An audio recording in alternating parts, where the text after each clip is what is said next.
Morning, Woo family. Good morning, Facebook. Come in, come in, come in, come in, have a seat at the table, take off your shoes, and prepare to have this gourmet meal. That's what I was prompted to say by my admin. How is everybody doing? Good morning, welcome, welcome, welcome.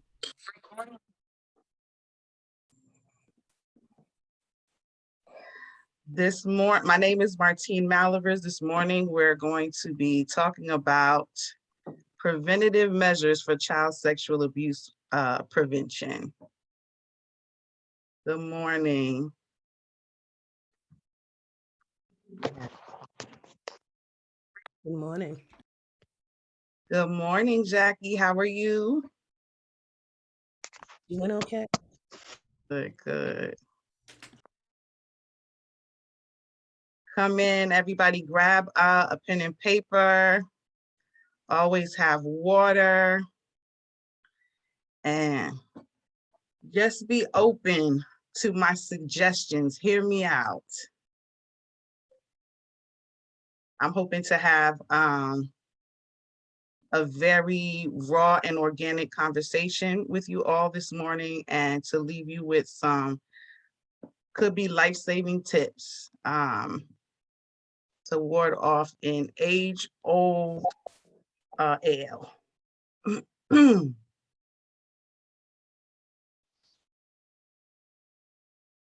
morning, good morning, good morning, Facebook. How's everybody on Facebook doing? Don't forget, just because you're not on Zoom and we can't hear your voice, please, please, please interact with me on the chat. I'll be sure to make some time today to go back to the Facebook chat, especially to answer any questions that you have that we may not be able to address in the session, as well as the Zoom chat.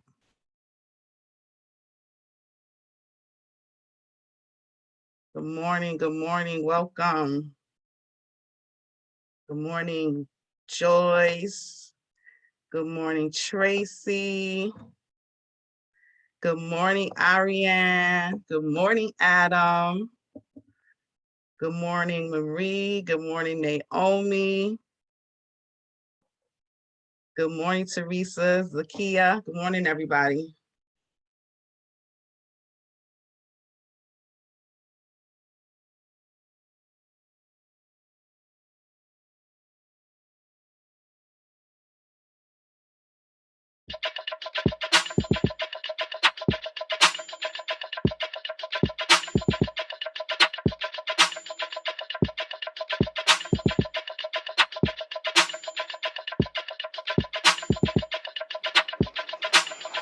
Wake up, everybody. It's time to get up. Wake up, everybody. It's time to get up. Stay woke, stay woke, stay woke. It's time to get up. Stay woke, stay woke, stay woke. It's time to get up. We're healing, we're dealing, we're growing. Together, together, releasing. We're teaching, we're moving. Together, together, we're learning, discerning. We're striving. Together, together, we're leading, connecting, transforming.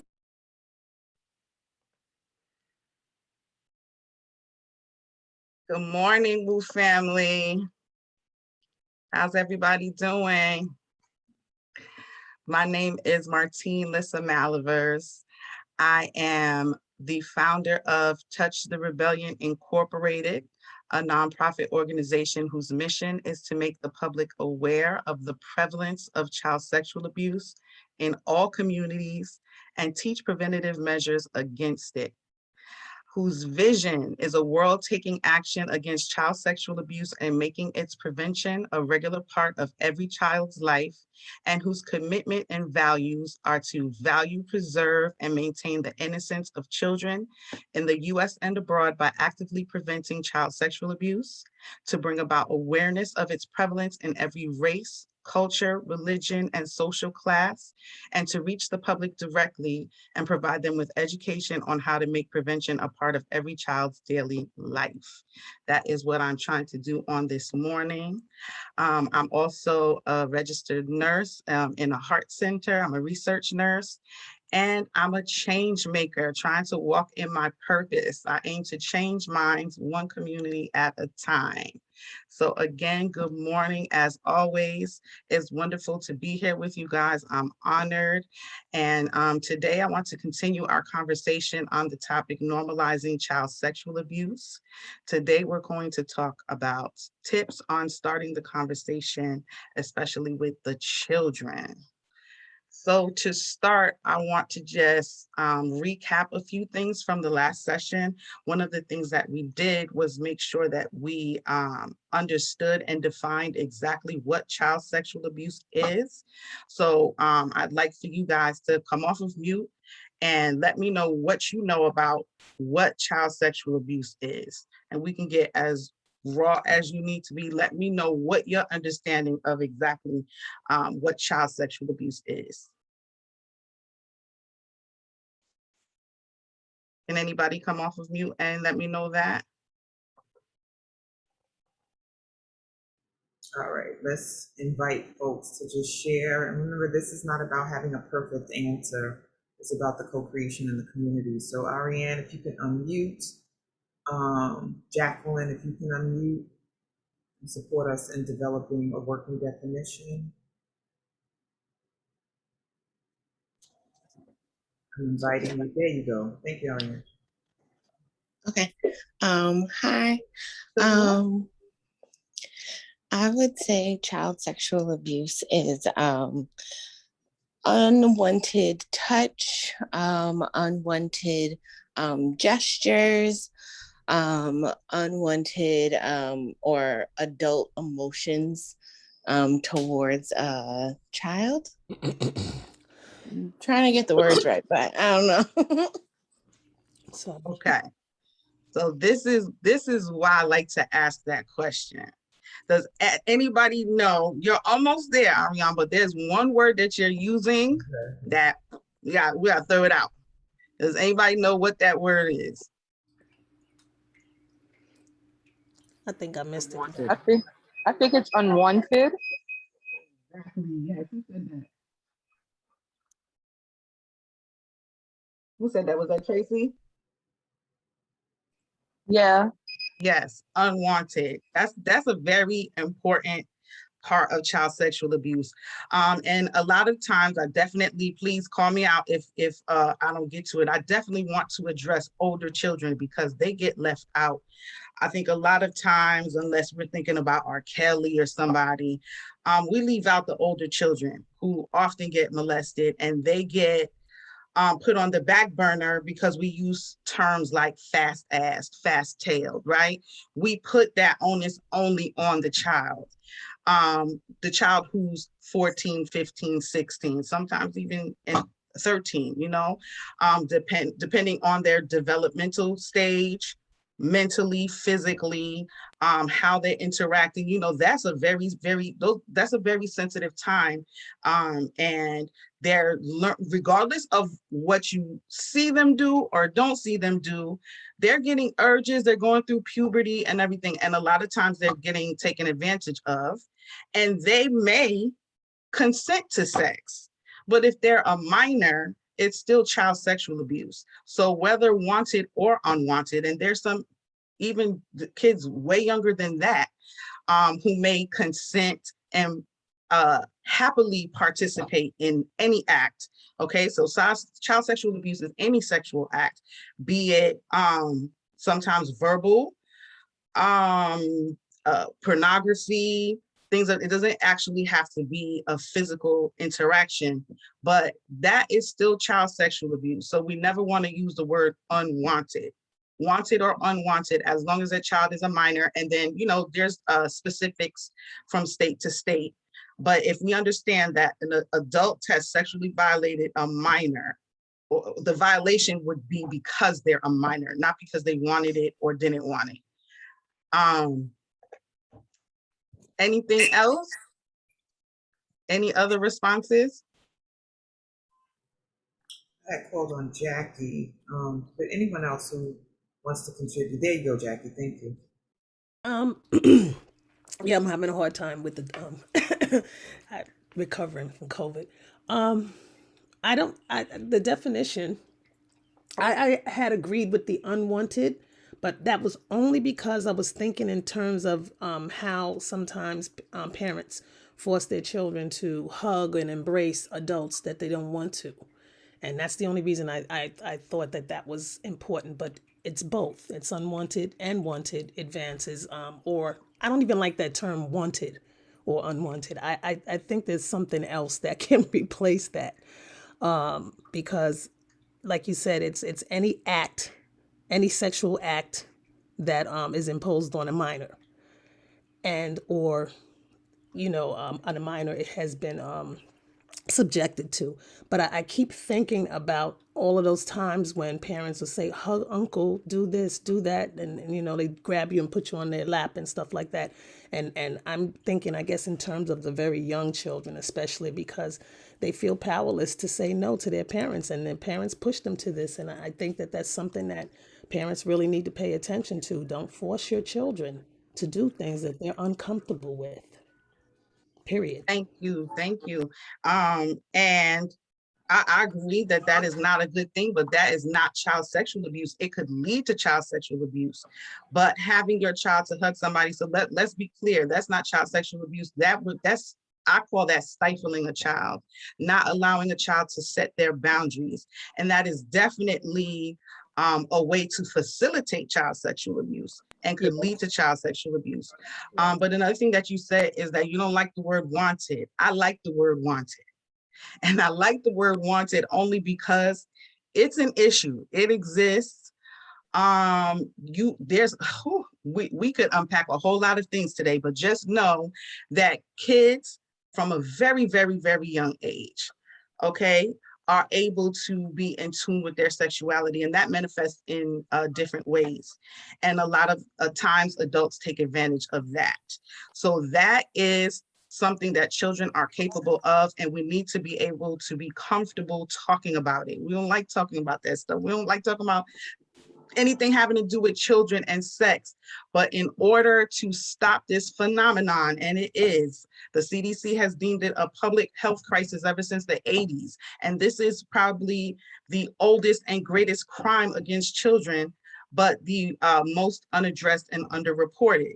So that is one of the changes that I'm trying to make. I'm trying to make child sexual abuse prevention a part of every child's daily life. Okay, so child sexual abuse, basically, just for a short definition, we can say any sexual act between an adult and a minor, any sexual act. Some definitions say that power has to be exerted, but that's not true because, again, sometimes a child is willing. And I guess in a sense, power is still exerted, authority is being taken advantage of, but a child can sexually abuse another child. And in all the ways that we're talking about, exhibitionism, voyeurism, pornography, physical contact. So let's just keep that in mind. Child sexual abuse itself is very complex and layered. Okay, what about grooming? Does anybody know what grooming is? Can anybody define that for me?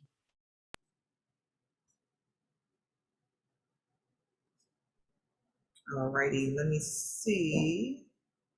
I know Dion M just landed in the space. Oh, somebody may be unmuted, so let me pay attention here. I wanted to hi, this is Tracy again. Okay, Tracy. Good morning, everyone. And I just wanted to, if I could define grooming correctly, it would be nice gestures, being friendly, basically trying to break down any resistance or barriers that a child may have towards it's like almost taking a child under your wing in a way so that the child can open up and trust you, so that when you start to break boundaries in that relationship, the child will, or the young adult will question their own judgment. I like that. Okay. So grooming, think about when you take a dog to be groomed. They're hairy and you want them to look a certain way. So you have them washed and prepped and cut their hair. You know, you have some dogs you can't even recognize what breed they are after they get groomed. Yes or no? That's exactly what the predators do. They prepare that child and then manipulate that child till they get them to the point where the child trusts them so much, and then that's when they go in. But not only children get groomed, adults get groomed too. Families get groomed. Predators, they are very, very calculating. They will work on, let's say, a single mom and feed off of her vulnerabilities, um, wiggle their way into that household, maybe by babysitting, purchasing things, and then they start working on the children. They start, and it can be in the forms that you said, Tracy, buying things, letting the kids do stuff that other adults wouldn't normally let them do so that they're more likable to the child. And they get that child so trusting and vulnerable, and then make the first physical advancement, which a lot of times, you know, people think about child sexual abuse as violent, but it's rarely, child sexual abuse is rarely violent. It's very calculating and manipulative. And it usually starts off with a touch, maybe on the shoulder, and let me just work my way down. Let me see how far this child will let me go. So also that takes time, right? So grooming happens over time. And within that time, if we're vigilant, we'll be able to catch those signs and stop it before it happens. And that's what I do. That's what Touch the Rebellion is about: prevention, stopping child sexual abuse before it happens. Do you guys have any questions so far? I actually have a comment, and I'm glad this is virtual space because people might want to fight me after this. One of the things that I impress upon the folks that I have influence over or that I get to teach or meet with is examples of high level grooming. Sometimes as a community, we give people a pass that have power and authority and celebrity that we would never if they were our next door neighbor or if they were a member of our church. Well, if it was the pastor, maybe, but you know, we just ignore, have a filter. So when I think about grooming and everything you just said, you know, prepping the parents, giving the child special attention, going above and beyond, I think of Michael Jackson. His behavior, and you know, the music is great and all that other stuff, but I'm like, his behavior, if you look at all the criteria for grooming and for pedophilia, meets all of the criteria. Setting up an environment where children will come and, you know, get lost in, you know, his celebrity, and then also the Never Never Land, and being childlike too in his demeanor and the way he acts. It was a perfect storm to violate children. And I'm telling you, if it was Mr. Tom, your next door neighbor, and it was like, oh, you know, he slept with me last night in the bed and we played, and, you know, we would be appalled and call the police. But because it was Michael Jackson, we were like, oh, he's just childlike. He just went through everything, you know, when he was a kid. And I'm like, y'all need to stop. So I just wanted to give that as an example of the dangers and the insidiousness of grooming. Thank you. Thank you. And that is so true. A lot of times our perception, but especially the kids' perception of somebody who could harm them physically, sexually, is a stranger, is somebody who looks disheveled, the man in the creepy white van, things of that nature. You know, that person that comes out and lures you with candy off of the street and you don't even know them, right? But these are people that we love and admire, especially the children. And a lot of times they are high profile individuals, or they could be pastors, coaches, teachers, doctors, trusted individuals, especially people who work in youth serving agencies. So that's definitely something that we need to be mindful of. And again, the community needs to be vigilant so that they're able to see the signs of child sexual abuse. I've heard crazy stories. One of the craziest I've heard was a bus driver who was sexually abusing, it's a female bus driver sexually abusing a boy on the school bus. And when it all came out, all you heard were, down to the other kids, but especially the faculty that was exposed to this, say, I knew something was going on. Or it was to the point where you were like, okay, you knew, but you didn't say anything. And a lot of times too, we fault people with that. But this is such, I mean, in this form, it's difficult to discuss. So imagine somebody that you know commits this violation. Imagine not only somebody that you know, but you like this person. You have a relationship with this person. You may love this person.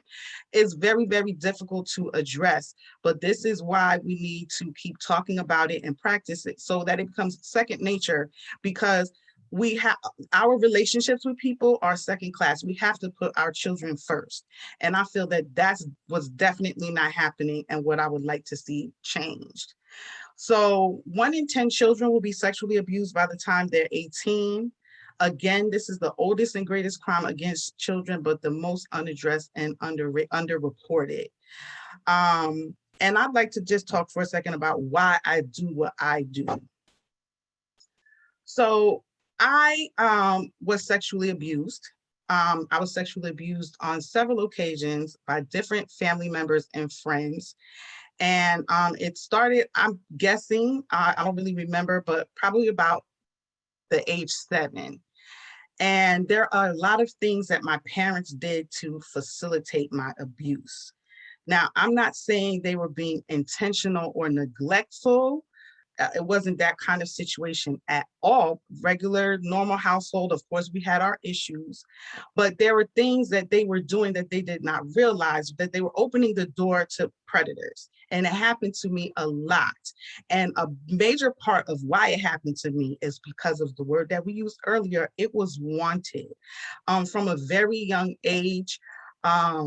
I wouldn't say I had sexual urges, but I was very in tune with my body, very affectionate. And there was something about the male-female relationship that really, really fascinated me. And I was willing and ready to explore.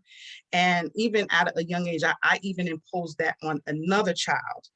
And thankfully, it didn't get far. And I was reeled back in by my grandmother, who turned me upside down by my ankles and whooped me, and that was the end of it.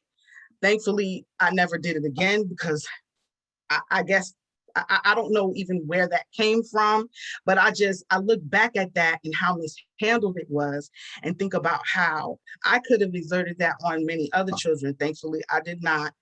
But that's what it is. And I just want to be transparent with you guys. So I always was open about these instances, and I talked to a lot of people, and I started working with other victims, because the response to child sexual abuse, that trauma, it manifests differently in so many people. And it just got to be so overwhelming.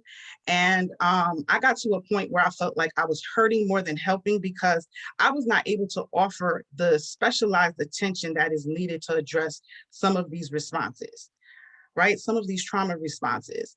And one day it just hit me, and I said, I'm focusing so much on these victims.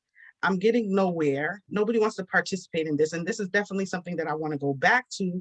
But a light bulb went off, and I said, well, what if I set a goal to make sure that children who have never been sexually violated stay that way? And that's how I got into prevention. And that's why I do what I do. Admin, if you could pull up the first slide. I'm sorry, Martine, thank you so much for sharing your stories so intimately and candidly. before we go on to the next slide, Zakia has had her hand up for a little while, and I have a question in the chat that she would like to have answered. So Zakia, if you can unmute yourself. Greetings, family. Can you hear me? Yes. Awesome, because sometimes my volume is not loud enough. So my question, which I put in the chat, is how do we figure out what actions are genuine? Because everybody is not a pedophile, but there are a lot of people who love children. So how do you figure out which ones are which? This is my challenge, because I love children and I know I'm not a pedophile. you know. And I remember being on the subway one day and admiring a parent's interaction with her child, and she looked up and saw me like watching them, and she like attacked me, and I couldn't figure out where they came from, but listening to this conversation, I can see where it came from. So how do we figure out which ones are which? So yeah, that's tough. And I've seen a lot of crazy reactions to things too. I remember seeing this woman, she beat her child so bad because she kissed a little boy, and we all were like, what's going on? A lot of times you get those responses when people's awareness is heightened, it's over heightened maybe. And that's what we don't want to. We don't want child sexual abuse awareness prevention to break up our relationship and cause a nuisance. So that's a very, very good question. How do I know? One thing that I know about predators is that, again, they're slow and calculating. You will be able to tell at some point early on. They can't help themselves. They will, as early on, get inappropriate. So you'll be able to tell. And we are going to go over some grooming tactics, but it's overtly nice. And of course, this is not 100%. A lot of people are going to slide under the radar, but for the most part, it's over the top. Over the top, the gifts are over the top, and then they can't help themselves. They will be inappropriate. You'll be able to say, okay, did he just comment about her waistline? It won't be anything too, it won't be like breast size or anything like that. But we'll get into that. But does that answer your question at all? Because I know I'm not being absolutely clear. I don't want to give it all away. But and also too, very important, I have resources for you guys, because no matter what we talk about here, it's a lot. So you're not going to be able to keep it all. But I actually have tip sheets that show you the exact actions. But also too, there's something about us, and I've heard this with the many families that I've talked to and all the research that I've done, everybody also gets that gut feeling where it's like, okay, something is not right. Because again, the way that they present themselves, they can't keep it on a normal level. So it will be overboard. You will see an inappropriate action, a questionable action, or hear something. So I just want to acknowledge the chat, and forgive me, everybody. I do have an issue with that. Forgive me, Zaki. I didn't see your hand up, especially because of how my screen is sometimes. Jacqueline is saying, oh, also too, Jacqueline, healing vibes. I hope that you are doing better. I know that the last session I was on, you said that you had COVID, and you mentioned it here. Sending you healing vibes, keeping you in my thoughts and prayers. So Jacqueline says, bring Jacqueline in with her comment and see if she can have the conversation with you live, and then we'll go ahead and add to your slides. Okay, great. Hey, yeah, I put in the chat that's what I was trying to say earlier. I'm a little, I guess that brain fog is real. That the grooming can start with that type of behavior where parents are pushing their kids. I came from a family where my mother and her sister, I suspect that there was some abuse when they were in the Caribbean, came here, and there's a lot of uncles in the family who are not really uncles. They're just benefactors, for lack of a better word. And they're like, oh, go hug Uncle so and so, go do this, go sit on there, you know. And a lot of it had to do with them trying to get money from these men.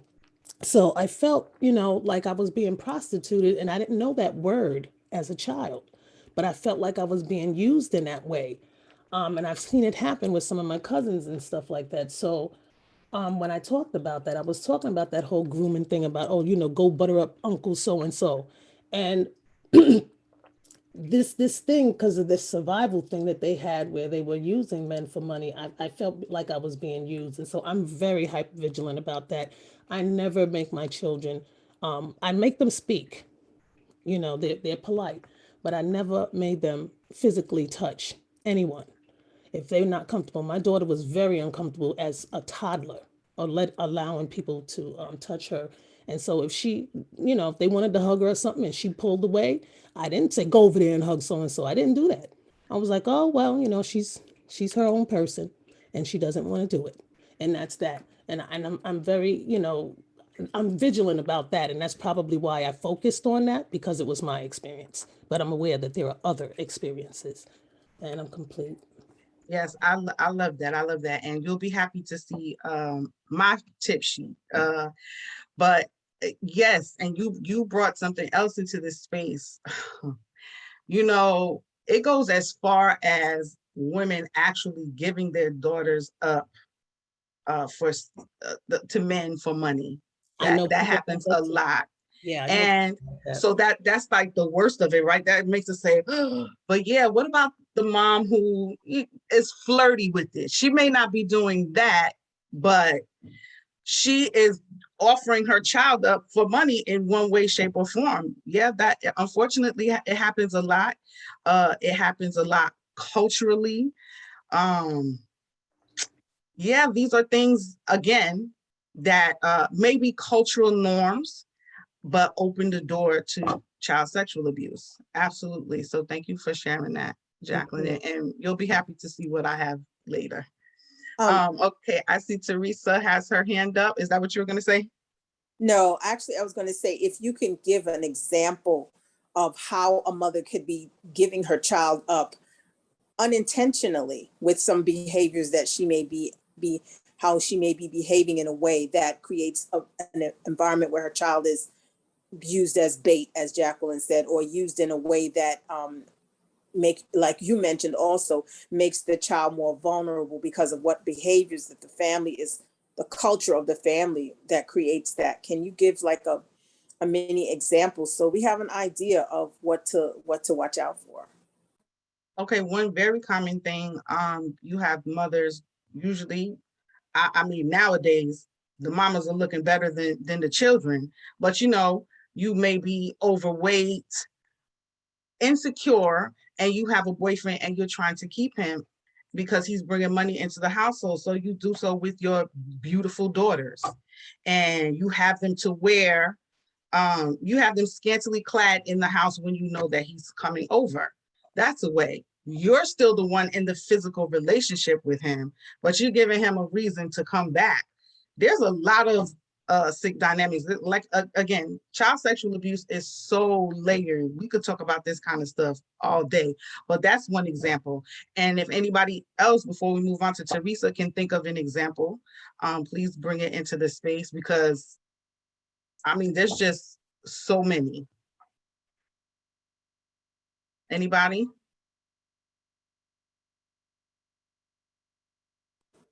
So Terry is speaking something in the chat. Terry, did you want to share?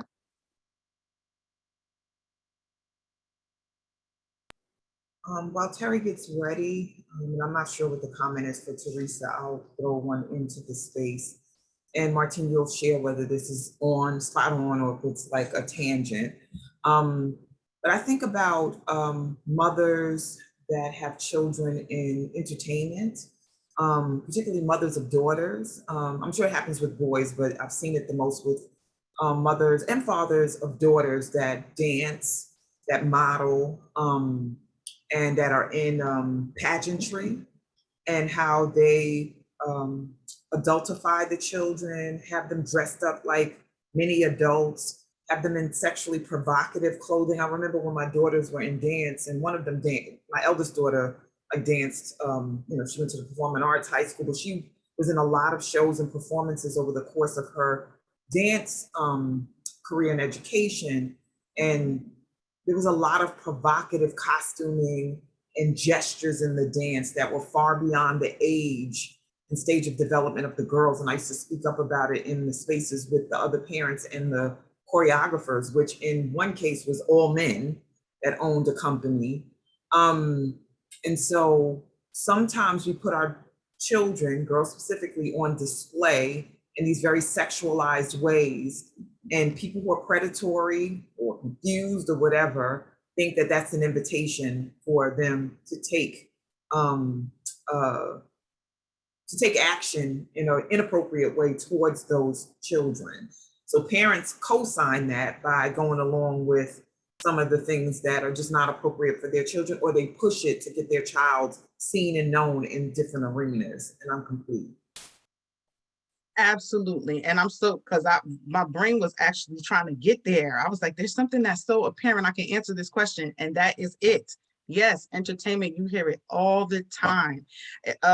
Especially with the R. Kelly case. A lot of people are blaming the parents because I think that their intention, again, is not to pimp their daughter out, but they're doing it and they're not realizing it. It's a very slippery slope, a thin line, and then it gets to a point where it just jumps out of their control. But absolutely, I ask this question all the time: why are these dance teams uniforms like this?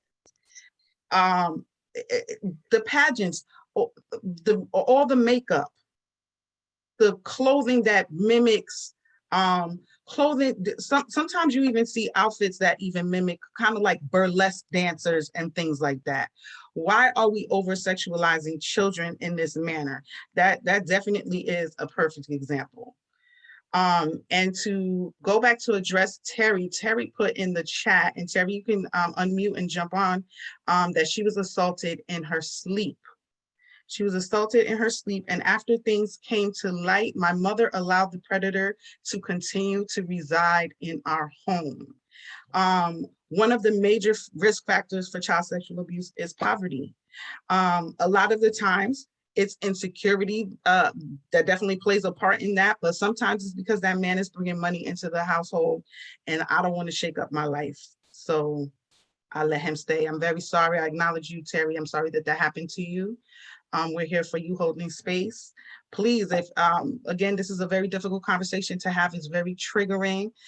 Let's heighten our awareness and monitor each other and be there for each other through this, because I definitely invite and appreciate your personal shares. Candace says, two-piece bathing suits for little girls always bothered me. Me too. Me too. My daughter is 16 and still fighting me on this. But it's normal. It's normal, right? And we even call it cute when it's on little babies. I can't lie. I think it's so cute when a little chunky baby has on their little teeny weeny little bikini. But why? This is society. Again, these are cultural norms that we need to change. From Facebook, Denise West says, that's true. I see it now. Oh, somebody going on these dance shows, all the makeup and costumes. Yes. Jacqueline says, I found it difficult to find clothing for my daughter that was not sexually suggestive. That is such a major issue. And there are so many things that are so normal. I only saw that in the cheap stores on the boulevard. I spent the extra dollars to shop at Sears and other kid-friendly stores. Some of us are not willing to do that. Some of us cannot afford to do that. But yes, that is an issue, especially with kids who are kind of more voluptuous than others. It's hard to find clothing that fits them. Cleavage on a 13-year-old is normal now. Normal. And yes, it is hard. The clothes are just getting tighter and skimpier. Skirts are just getting shorter. And that's a slippery slope also, because we definitely don't want to say that it's because something somebody is wearing, that is why something happened to them. Even though as a nurse, that's what we do. We have to just be real. We're going to diagnose. We don't want to say, oh, it's not because of your eating habits that you have high blood pressure. It is because of your eating habits. We can make these correlations, but again, let's not focus so much on that too, because regardless of what a child has on, we need to hold a standard to, we need to take the adult to task. Regardless of what that child is wearing, the adult should act inappropriately. Okay, I don't want to forget you, Teresa. You can unmute. What is your comment? The thing that I saw and I dealt with is that when the parent, if you tell, because like I grew up with a lot of uncles and stuff like that, and from dealing with being molested, I had a feeling like if I was around a certain person, I had a feeling, but for some reason, I as a young girl did not feel comfortable to tell my parents. I tried to avoid some of the people, but there was times when I could not avoid the person. It was a babysitter that happened with me, and other people. But the fact of it is that I did not feel comfortable to tell my parents because for some reason I think I felt like it was my fault, and so that's and then not only that, it's like when I do remember telling my mother something. She told me that I was lying, so that didn't help thing. But what I can say is that and encourage anyone who has a young girl, listen to your kids, because a lot of times the parents are not listening to the kids when they do tell them that something's wrong, and they should listen. And sometimes like I would not be in happy space. I would if my son said he didn't want to be bothered with nobody, I didn't make my son be in the presence of that person. Because a lot of times the kids can have a vibe about a person, but the parent is not in tune to understand that vibe. So I would encourage anyone, to listen, because it was plenty of for my family who was coming at me, even as a grown woman still coming at me. And I'm like, damn, you my cousin. Like I had a cousin actually do something inappropriate. I was on the phone talking with him. We was talking really good. Next thing I know, he was doing something inappropriate. I was like, oh my God, this is my cousin. This is my blood cousin that I grew up with. And then when I told my sister about it, she said he did the same thing to her. So, but no one ever dealt with it. So I told him, I said, I should tell the family, but I guess I don't know, I was so embarrassed it happened to me. I did not speak to anyone. I spoke to my sister about it, but I was just shocked. So, I think when it happens, sometimes you be so embarrassed that you don't feel comfortable to say anything to anyone. So that's something that I need to look into to see why I didn't feel comfortable to tell anyone, even as an adult. And I'm complete. So you bring up some very good points, but one thing that I definitely want you to leave with is stop putting that responsibility on yourself as a child, right? I couldn't tell. It really was on your parents. Not to badmouth your parents. My parents did it too. That is too much burden on you. You do share the burden because you have to, just like you have to look both ways before you cross the street, there are things we can teach you. But this is why we're here today. And I want all the parents or anybody who looks after kids to listen to Teresa share, okay? Acknowledge what she's saying, because the thing that your parent didn't do is set that stage. They waited for something to happen instead of preparing you for something to happen, instead of preparing you to see the signs and to let you know that they created a safe environment in which you could come and tell them what happened and be believed, and they do something about it. And all of that is even a lot. Sometimes a child tells a parent what happened and they do believe them, but they don't do anything about it because they're not prepared. This is why we're here today, so that we learn what to say to prevent it from happening and know how to deal with it if it happens. And one of the most important factors in this being successful between parent and child is what you're talking about, that trust, that feeling that I can come and tell my parent that this horrible thing happened to me. And let's think about it. As parents, our children should feel that way about anything. And that's something that I feel culturally we don't do. We don't make children comfortable enough to have uncomfortable conversations, or even just tell us that sometimes these kids are so sneaky and they really want to tell us, but they're afraid of how we react. that's the parenting class aspect of it that I really, really want. I want to partner with the parenting class, because there's certain things that as parents, just in regular everyday life, that we should be doing again. And that's what I meant when I said that my parents did a lot of things to facilitate my abuse. So thank you for that share, Teresa. And Terry has her hand up.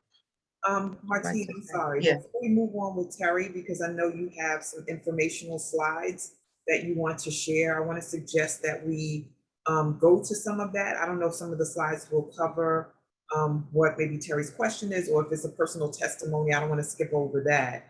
I know, Terry, you said something in the chat that was read earlier. So if we could shift a little bit and go to the slides, because I want to make sure that you share everything that we need to know so that we can be informed community members. And then we can come back to Terry if she still wants to share at that time. So my apologies. I just don't want to, it's 7:50 and I want to make sure that that is covered. Thank you. Thank you. And Terry, there's also the chat if you want to start off there, so we at least know what your topic is. So yes, we can go to the first slide, which is just my logo. Again, I started a nonprofit called Touch the Rebellion in 2011.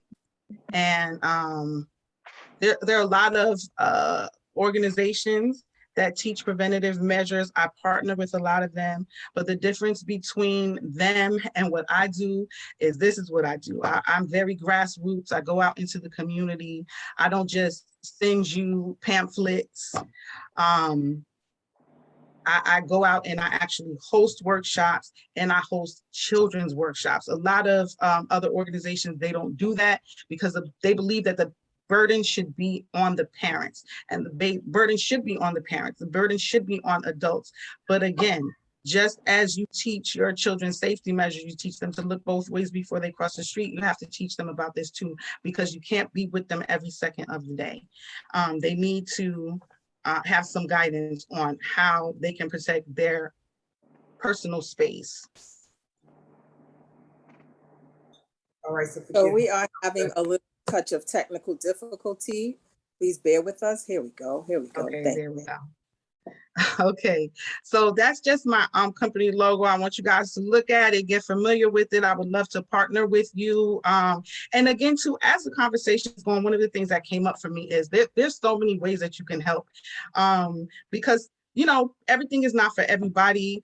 Maybe you can't do a talk, maybe you don't want to share your story, but I was just even thinking about what I think it was Jacqueline brought up about the clothes, having difficulty buying the clothes. If you're a clothing designer, what if you had that in mind, where you could sell your clothes in a Walmart or on the boulevard, affordable clothes that are appropriate for kids to wear, that are stylish for kids to wear. I remember taking my goddaughter out. I went to go pick her up and I was mortified by what she had on. And I was like, no, ma'am, no, ma'am. And I challenged her. I had her challenge me that I could go pick out a comparable outfit that she would be happy in. And she was like, no, no, no. And I was like, God, please, just help me. And we went to the store. And so she had on like a little cutoff shirt. So it was like, it was a cutoff shirt still, but it had like fringes on the end. So it covered her belly. And then the shorts were, anyway, it fit her style. So I just want you guys to open up your minds as we go through this and see where you could help. But this is my organization. My email is info.touchtherebellion@gmail.com. Right now in the chat, you can either send me an email, but if you want a free virtual parent pack with the tips that I'm about to go over, these slides, it's not really like a presentation. It's actually pages of pamphlets and things that I have in the parent pack that I just want to touch on. But if you would like a parent pack, in the chat, write PP and your email address, and I'll email you guys out. I was hoping to have a link to just provide for you to just click on, but I'll personally email you guys a virtual parent pack with a lot of the stuff that we're going to go over. So you can go to the next slide. So, oh, this has two. I don't know if you guys can see this, but this is a very old pamphlet that I give out, and I don't like everything in it. I don't know if it's that it's outdated or just a different thought process, but it's called Say No, and it's out of New York State. And it is on how to start the conversation, because a lot of times when I finally get parents to face, because there are a lot of parents that are opposed to this, when I get them to face this and they say, okay, I'm going to talk to my child about child sexual abuse prevention, many times they don't know what to say. They have no clue how to start the conversation. So that's what this pamphlet goes over. Now, this pamphlet, they suggest for 3 years old and up. So a lot of it is catered towards younger children, but all of the information that I'm going to give you can apply to older children. Again, let's not forget the older children. This is good too for anybody who's addressing an older child, because it's very simple. And what you do is just build on it. Just build on it. Let me see, this is hard to see. Okay, so this is talking about that relationship that I was saying. You need to create a trusting environment. There are a lot of things that you need to say to your child, like, I won't be upset. And you really can't get upset. You have to be impeccable with your word and consistent. Consistency is key. So this is going over when you could start the conversation, because you don't want to sit your child down, make them be like, uh-oh, what's she about to talk to me about? And hit them with all the information at once. This is an ongoing conversation. You should have this conversation with your children from when they're able to speak and understand certain things, right? So you tailor the information to their age. And it should be a gradual conversation that you have on a consistent basis. I always say that parents should have a check-in regardless, at least twice a month with their kids. Not only for you to give them information, but for you to allow them to tell you what's going on in their lives. We don't do that enough as parents, and you will be so surprised at what your kids already know. Is there anyone who is afraid of maybe jeopardizing their child's innocence, introducing this information to them? Is there anybody who is afraid that after having a conversation like this, their kids will be afraid of adults now? Anybody who's afraid that the conversation will have adverse effects? Anyone at admin, if you could help me out, because I can't anybody. Sure. And I want to just add another nuance to it.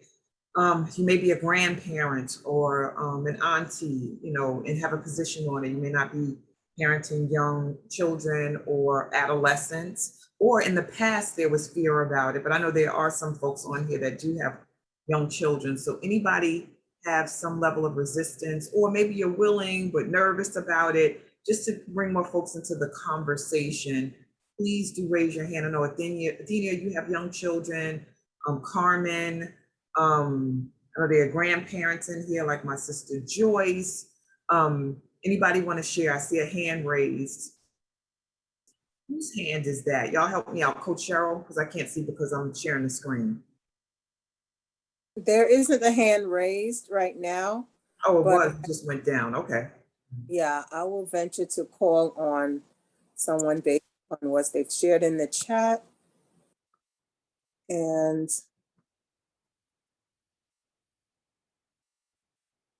let me share. I can share actually, because this is contradictory, and I'm just like, I didn't know that this was in me. But with my girls, I had no area, no reservation speaking to them about my experience being sexually abused coming up and sexually assaulted, speaking about their bodies, like naming their parts and talking about, what could potentially happen without.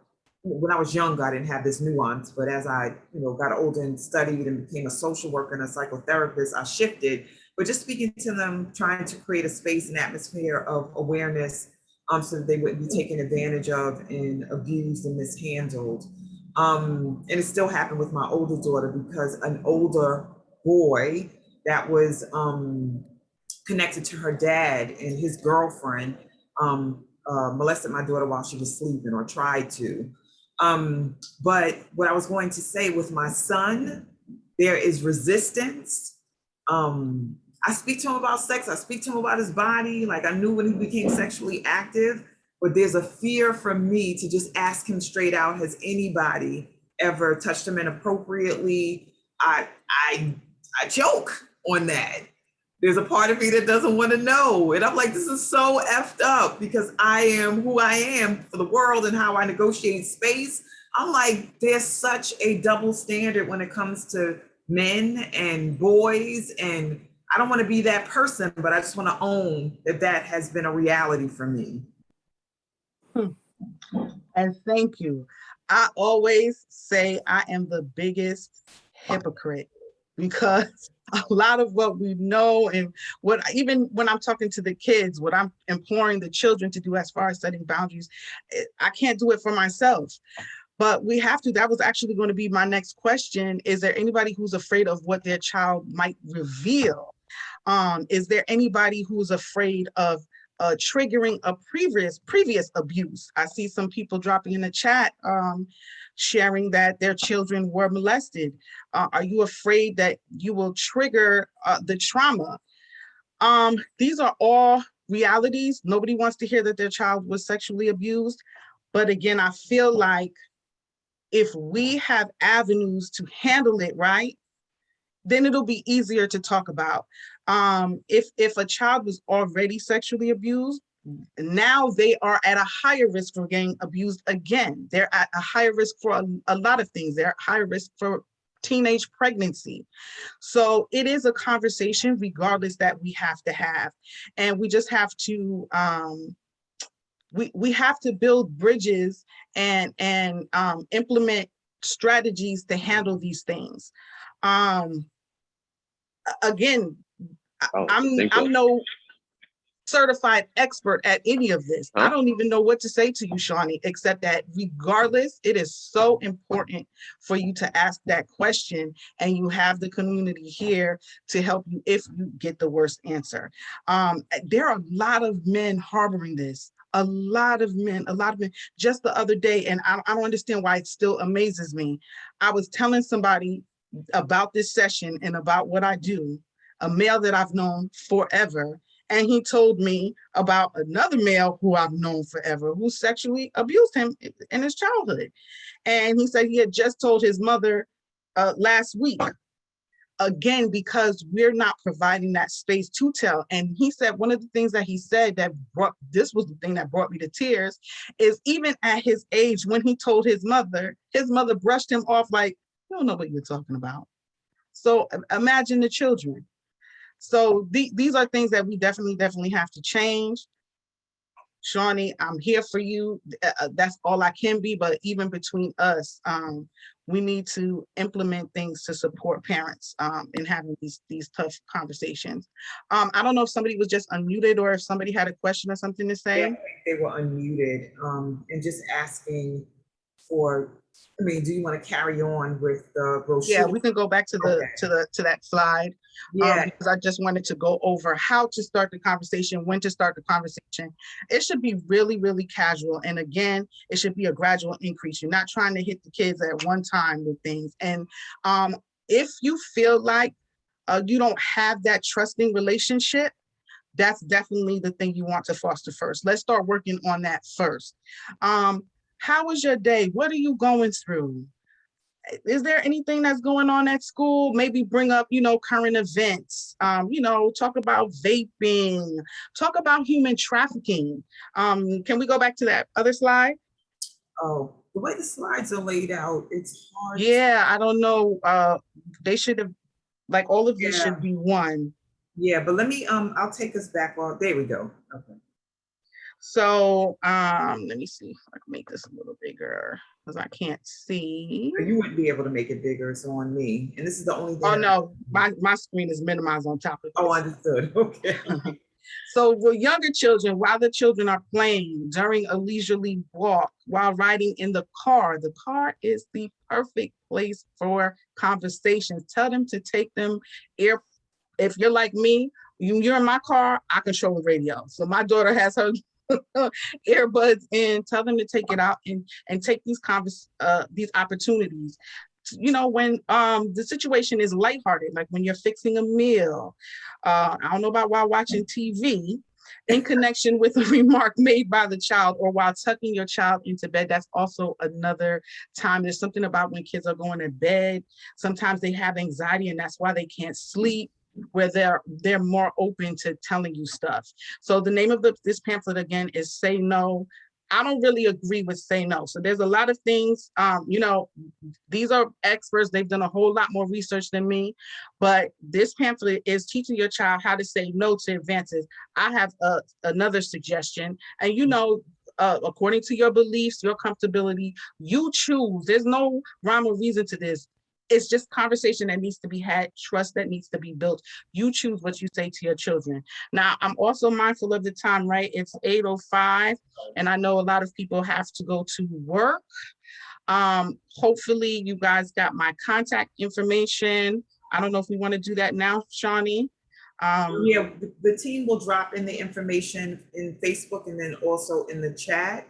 So Coach Cheryl, if you can support with that, drop that in. And what I want to say too is that I noticed, everyone, anybody who has to transition wealth, we thank you for being here, and definitely be in touch with Martine so that you can learn more about this. She's masterful at this conversation, and we all need to learn so that we can transform the state of affairs around our children's safety. And I want to point out, because you mentioned this pamphlet, that the last revision was October 2010, which is soon to be 12 years ago. Well, not well, actually soon to be 11 years ago. And just, considering that there might be another pamphlet, an upgrade, there may be, not that I have found, I haven't checked it in a couple of years, but not that I have found. That's part of the problem. This was a fad. I bet you something was going on when this came out. Yeah. That's how they treat child sexual abuse. Yeah. Do you want to move forward with the slide? Yes, it's still a very good resource though. So yeah, we can go to the next slide. All right, let me see what I can do. Because this thing. So are you sharing it as a PDF?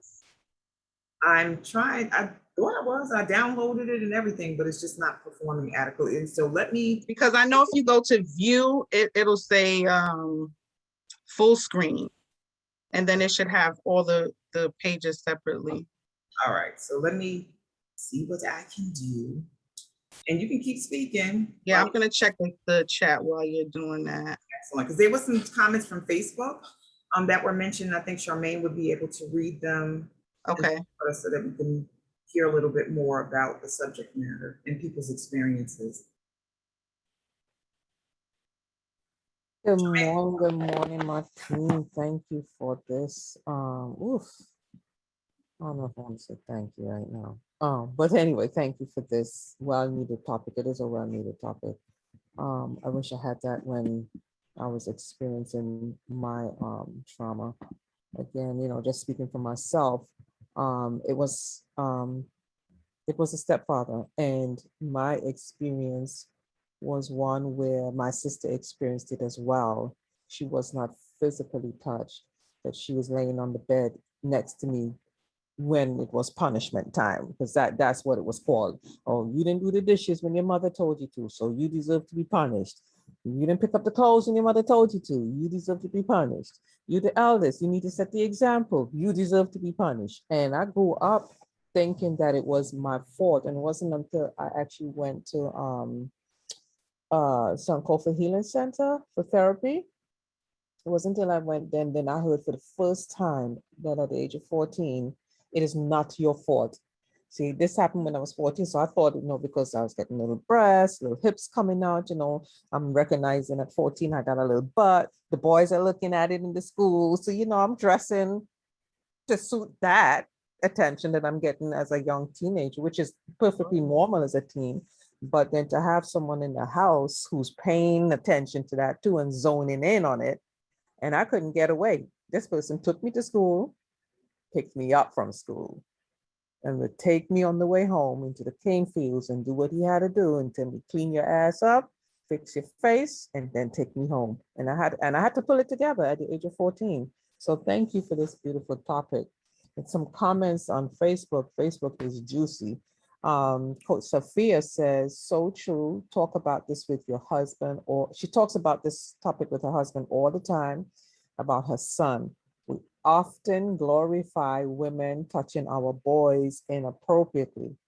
I'm asking my son often, but have rage when I do so, and I'm ready to fight. Another comment on Facebook is from wow, it's a lot. It's from Kaisha. Kaisha says, I let my daughter begin to wear a two-piece suit with high waist bottoms to the beach where we took pictures. Once I seen the pictures, I decided not to post the pictures on social media for her to get weird attention from men on her page. And we have to also remember that women um, predators as well. So we can't just negate it to men. I think a lot of times in conversation we just look at the men and women go under the radar, but we are just as guilty as well. And I'm complete. Thank you so much for sharing. First and foremost, Charmaine, I'm with you, and you know that is the number one thing. When I talk to victims, I always ask them, what could have changed this for you? What could have prevented this for you? And they say somebody talking to me and letting me know that it was possible, and somebody telling me at whose hands was it possible, not just a stranger, but somebody that I look up to, love, and trust. Thank you. I don't remember the names, but the women, Adam posted something yesterday about allegedly Nicki Minaj giving a 13-year-old a lap dance. I'm sure they, and the person who was covering the story was like, where were the parents? Maybe he was with his dad and his dad was clapping it up, because yeah, we have that double standard. The 15-year-old who's having sex with his teacher, sometimes the dad gives a high five. That definitely is an issue and a double standard. The share about the two-piece, I'm going to commend you and say that I'm happy that after you looked at the picture, that something went off and you realize, whoa, because there's a lot of people, we're so desensitized, again, because it's so hard to find clothing or it's too expensive, right? These kids are going out, or even if they have just a normal tank top. You know, I always say, and I hate to say it like this, but depending on a child's body shape, even, you know, women that depend, you know, when you're a woman, you have autonomy, you can do what you want to do, but not every shirt is for every size. I tell my daughter this all the time. And it's a slippery slope and it's not fair, but it just is what it is. So I commend you for recognizing that, because I see some posts on my timeline and I'm just like, oh, again, not because that onus should be on the child, especially when they're experimenting with things. You have some kids who go to school and they change into something else, but because that is correlated with people taking advantage. They see that and they think, oh, mom is lenient, the kid is comfortable in that. That could be a factor for an attempted violation. Okay, so thank you for those shares again. And did we get the slides together, Shawnee? Yes, give me a sec. I'll put it up right now. Can y'all see? Yes. Okay, great. Oh, no, we see the ARIA Foundation. All right, Lord. Martine said yes, so I was Oh, right. well, I mean, I could see your, I thought you were asking if we could see the screen. Yeah, I don't know. With this particular slide, it's just harder to display. So let me. It's okay. It's okay that we can get to it, because I just want to definitely touch on some points. Again, you guys are always so interactive, willing to share. We never get down to what to do, but okay. So let's talk about what to discuss. One of the first things that you need to discuss, again, establish that trust, right? Establish the rapport, but also talk to them about how their body is important, sacred, and theirs. Okay. And here is where some people might argue with me. But you have to let them know that their body is their own and they have authority over it. And what I like to say to accommodate some parents is with exception. And when I host my children's workshops, one of the things that I say to them is, your body is your own. You should set boundaries on your personal space, but there are also rules to follow. If your body is running in the hallway, you can't say, oh, this is my body, I can do whatever I want with it. No, there still are rules.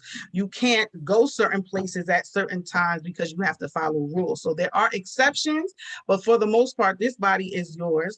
And if you don't want to be touched, you should not be touched. So that this page of the pamphlet goes over some things to discuss: paying attention to feelings, paying attention to gut feelings. That's one of the things that I teach kids, that sometimes it may not make sense. You can't see or hear danger, but you just have a gut feeling that's telling you that something is wrong.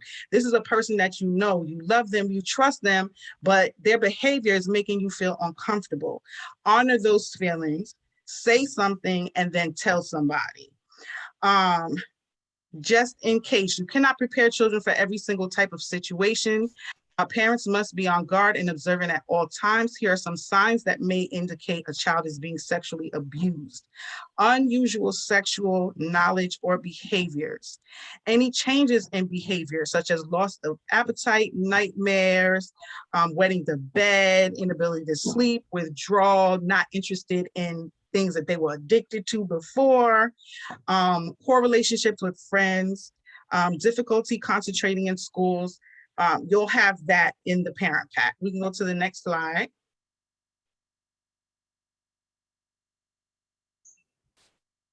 Other rules to follow. Children learn best when given simple rules to follow. Establish and set family rules about personal safety and repeat them often. Include touching rules, because again, it's not only about the child being touched, it's how the child touches too. So how I segue into a conversation about physical touch, I talk about emotional, spiritual, and physical touch. Are you guys still here? Yeah. Oh, my screen just went blank.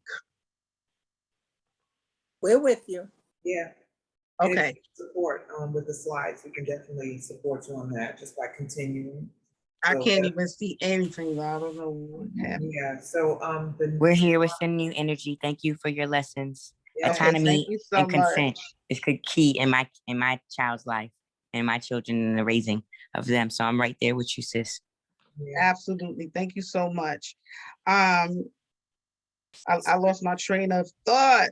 All right, well, let me support you, and then I have a suggestion. I'm connecting on my phone. Yeah, and you sent us these slides, so you can pull them up and just continue with whatever version you have and copy you have. But in the meantime, Tracy Ann has a question or comment to make. So Tracy, are you ready? You have to unmute, love. I'm sorry. Yeah. Was that intentional? Oh, her sound is going out. All right, universe, what y'all trying to come for us with this conversation? Right. Oh, no, what? And you're saying, oh, I can pull up the slides. Oh, can you hear me? Can Yes. you hear me? Yes. Okay, Yes. cool. I have several comments to make. I feel like I want to say them because you know, this is the conversations I've had with my friends or other people who were molested, and I compare it to the difference of what happened in my life to kind of help me to see things that maybe they didn't see. So I just want to say that I had a very active grandmother who warned me about things early on. She warned me about like, she would catch me in a moment. So say I was assisting my grandfather with his belt, like helping him put on his belt. She would grab me right then and there and say, you know, you can't do things like that because you're a little girl. And not to say that we're putting the blame on the little girl, but it's more so putting it in her ear for prevention's sake.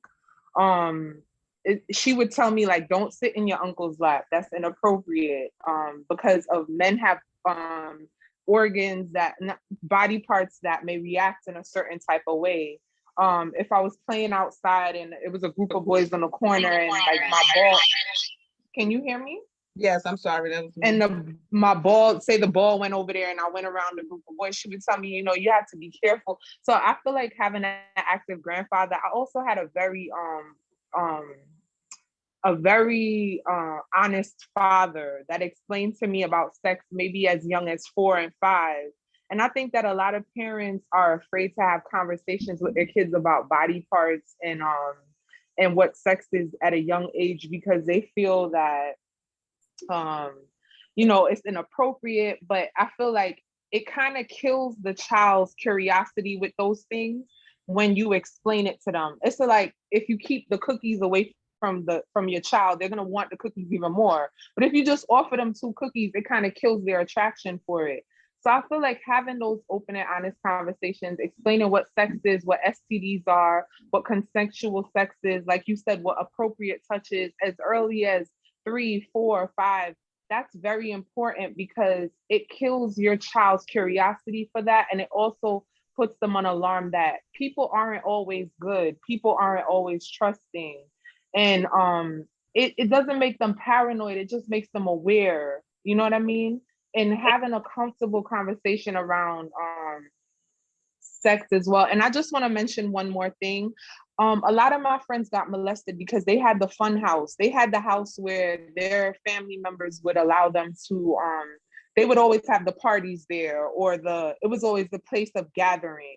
And I think that sometimes kids get lost in that crowd of people. And that's where a lot of molestations occur. So I thank you for bringing up this topic again. I hope that I was helpful, and I hope that I was able to, and I also wanted to bring up the topic of like which you touched on before, but you didn't go into detail about like cousin and cousin molestation or brother and sister molestation. I feel like those are topics that need to be addressed, because they're things that we don't want to talk about in the community, because it happens, and it's something that needs to be addressed. And how should that be handled?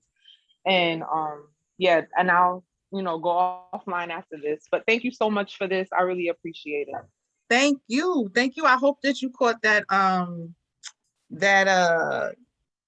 email address, and in the subject line you put volunteer, because yeah, we need you to just host your own talk. You brought up some very, very important points, and this is a forever conversation, and we only have an hour and a half. We have less than 10 minutes left, so I touch on things, and it's so hard to keep building, especially when you guys are so great, so interactive. You offer so much insight. So that is something that is covered in the material. I did go over that in the last conversation. In this conversation, I just want to get these tips out to you, but you brought up some wonderful points. I hope you guys were listening, because it's so true. And one of the things that I really, really, really, I think I fell short when I started asking the questions is, yes, these things may be uncomfortable, and you have fears that you're taking your child's innocence away, etc. But what's worse? Is that worse, or is them falling prey to this thing? Because again, it's 1 in 10 children. That's a lot of kids before the age 18 who will be sexually abused. So moving on with the prevention side of things, this is a poster that will also help you start the conversation. Again, tailored to younger kids, but you can use it for older kids too, and just build upon it. My body is my body, and it belongs to me. A lot of you keep emphasizing, and I keep saying, wait, I'm going to get to it. Letting your child decide who they want to hug. That's a difficult thing. That's going to stir up some stuff with your family members. Your family members may call your children rude. There's a lot of reasons why people choose not to jump on this train. There's nothing easy about this. But with communication, not only communicating with your children, but communicating with the other adults, simply explain to them what you're doing. Not everybody is going to agree, but almost everybody knows somebody who's been sexually abused if they haven't been sexually abused. And I feel like if you let them know that that's your intention and that's your rationale, again, not everybody's going to agree, but that kind of makes the situation a little more comfortable. Having a safety network.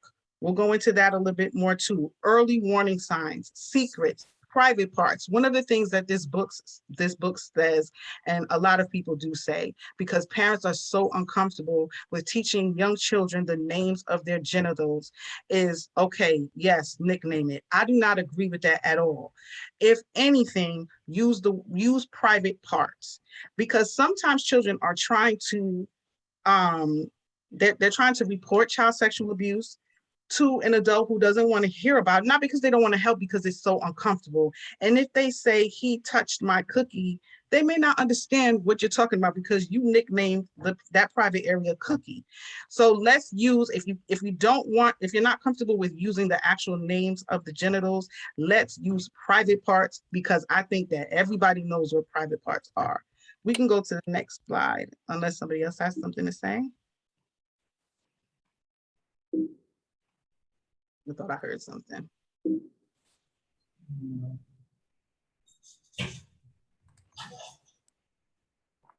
Jacqueline says, I don't care what other adults thought about how I raised my children.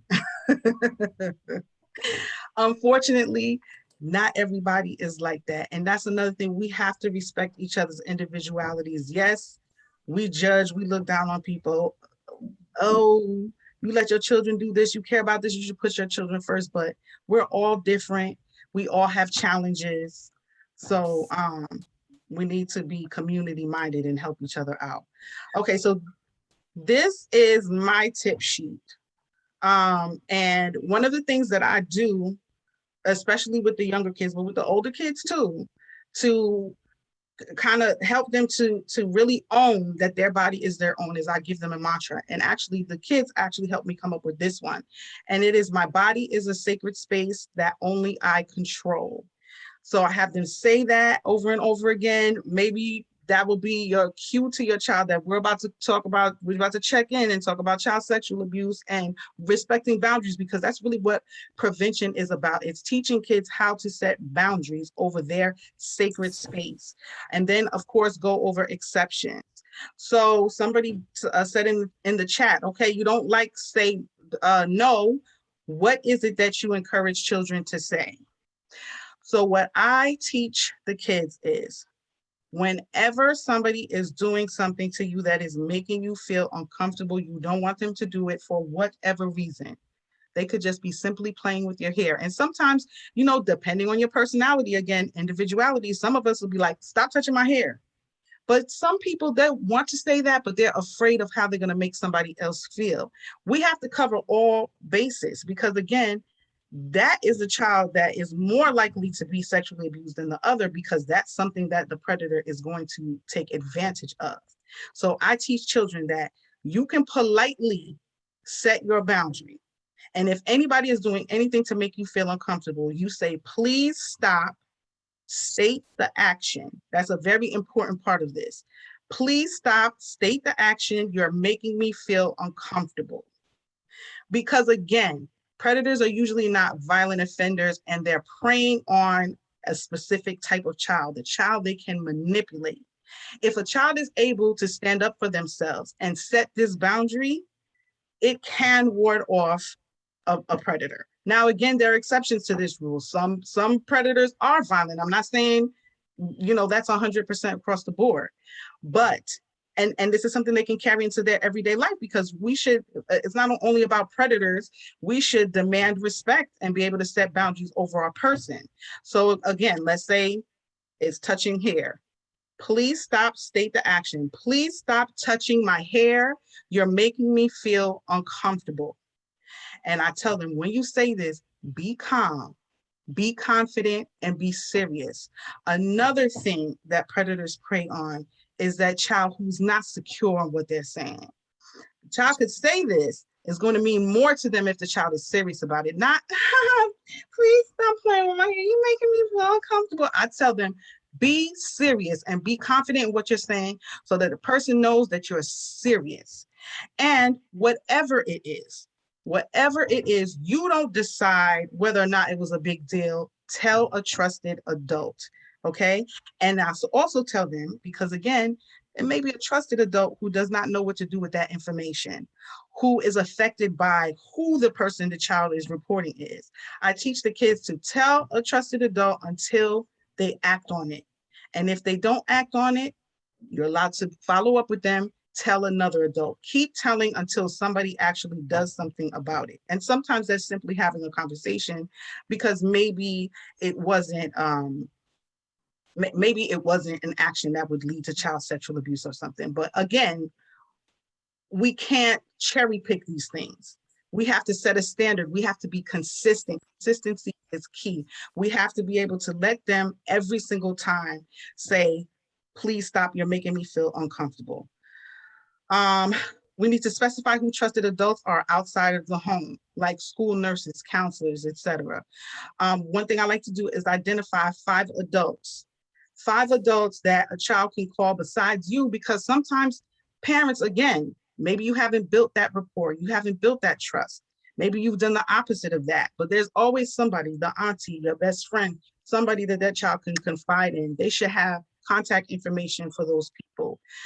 This is a tip sheet for the children. You will give your child this. And it talks about 5 tips to preventing child sexual abuse. Try to avoid being alone in a room with an adult. Always listen to your gut. Remember the magic words, which I just went over. Don't fall for grooming. So you need to talk to your kids about grooming. And concerning hugging, I tried to find a happy median. It's hard when you go to a family function and your kid doesn't want to hug anybody and they're like, or whatever they do. I say, offer your hand, smile and shake their hand. Even if you have to push somebody away, smile and shake their hand. And I also talk about long hugs, the stuff that happens in a hug, the things hugs can lead to. I tell kids, when you're hugging 1 Mississippi, 2 Mississippi, 3 Mississippi, 3-second hugs. We can go to the next slide. And again, all of this will be provided for you in the parent pack. Now, I'm also being mindful of the time. It's 8:30. If anybody needs to leave, again, please, if you want a parent pack, PP and your email address in the chat, and I'll get that to you.